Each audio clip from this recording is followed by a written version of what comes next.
So they have a really delicate balance to walk between keeping us relatively fearful, but not so fearful that we stop what we're doing and really examine how it is that they've been waging. Saddam Hussein aids and protects terrorists, including members of Al-Qaeda. Secretly and without fingerprints, he could provide one of his hidden weapons to terrorists or help them develop their own. What did Iraq have to do with what? The attack on the World Trade Center. Nothing. Unfortunately, the majority of our public do not welcome your visit because they're angry over Iraq, they're angry over Abu Ghraib. Are you bothered by what Irish people think? Listen, I hope the Irish people understand the great values of our country. And if they think that a few soldiers represents the entirety of America, they don't really understand America then.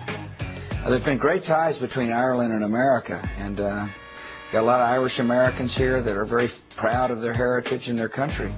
But you know, they must not understand. If they're angry over Abu Ghraib, if they say this is what America represents, they don't understand our country because we don't represent that.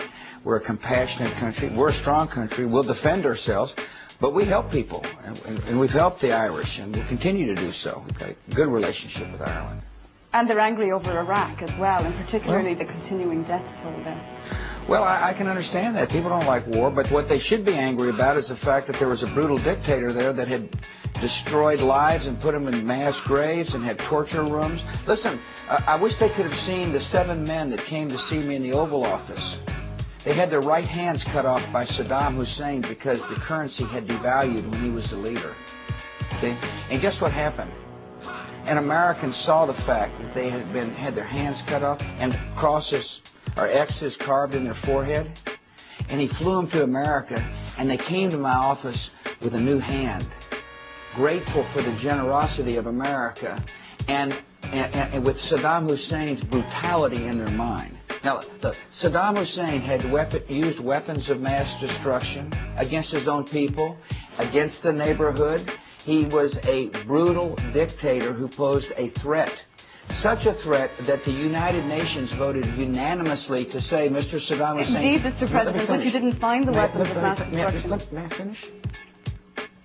He said, the United Nations said, disarm or face serious consequences. That's what the United Nations said. And guess what? He didn't disarm. He didn't disclose his arms. And therefore, he faced serious consequences. But we have found the capacity for him to make a weapon. See, he had the capacity to make weapons. He was dangerous. And no one can argue that the world is better off with Saddam Hussein, if Saddam Hussein were in power. But, Mr. President, the world is a more dangerous place today. I don't know whether you can see that or not.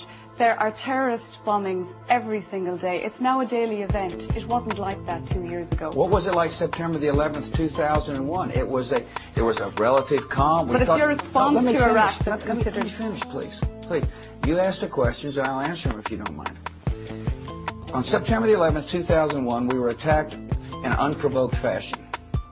Everybody thought the world was calm. And then there had been bombings since then. Not because of my response to Iraq. There were bombings in Madrid. There were bombings in Istanbul. There were bombings in Bali. There were killings in Pakistan. Indeed, Mr. President, and I think Irish people understand that, but I think there is a feeling that the world has become a more dangerous place because you have taken the focus off Al-Qaeda and diverted into Iraq. Do you not see that the world is a more dangerous place? I saw 4 of your soldiers lying dead on the television the other day. A picture of 4 soldiers just lying there without their flag. You know, listen, nobody cares more about the death than I do. Is there a point at which... Let me finish, please, please. Let me finish. Then you can follow up if you don't want. Nobody cares more about the deaths than I do. I care about it a lot.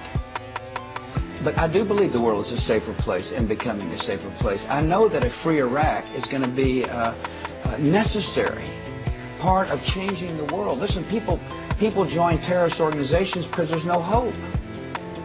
And there's no chance to raise their families in a peaceful world where there is not freedom. And so the idea is to promote freedom and at the same time protect our security. And I do believe the world is becoming a better place, absolutely. Mr. President, you are a man who has a great faith in God. I've heard you say many times that you strive to serve somebody greater than yourself. Right. Do you believe that the hand of God is guiding you in this war on terror? I think that my relationship with God is a very personal relationship. And I turn to the good Lord for strength. And I turn to the good Lord for guidance. I turn to the good Lord for forgiveness. But the God I know is not one the God I know is one that promotes peace and freedom. And but I get great sustenance from my personal relationship. That doesn't make me think I'm a better person than you are, by the way. Because one of the great admonitions in the good book is, don't try to take a speck out of your eye if I got a log in my own. You're going to meet Bertie Ahern when you arrive in Shannon Airport tomorrow. Yeah. I guess he went out on a limb for you, presumably because of the great friendship between our two countries. Can you look him in the eye when you get there and say, it will be worth it, it will work out? Absolutely. I wouldn't be doing this. I wouldn't have made the decisions I did if I didn't think the world would be better. Of course.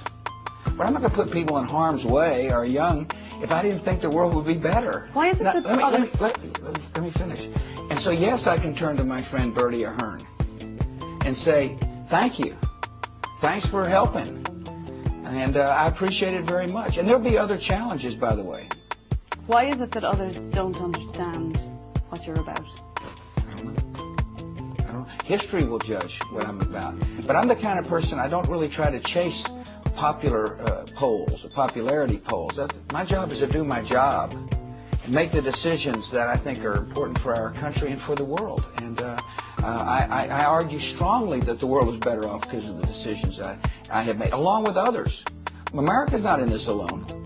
With one of our greatest allies of all in the world is your neighbor, Great Britain.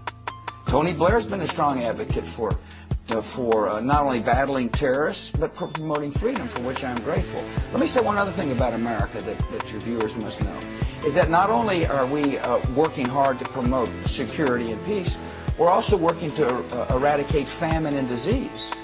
There's no more generous country on the face of the earth than the United States of America when it comes to fighting HIV/AIDS. As a matter of fact, it was my initiative that asked Congress to spend $15 billion over 5 years to battle this pandemic, and we're following through on it.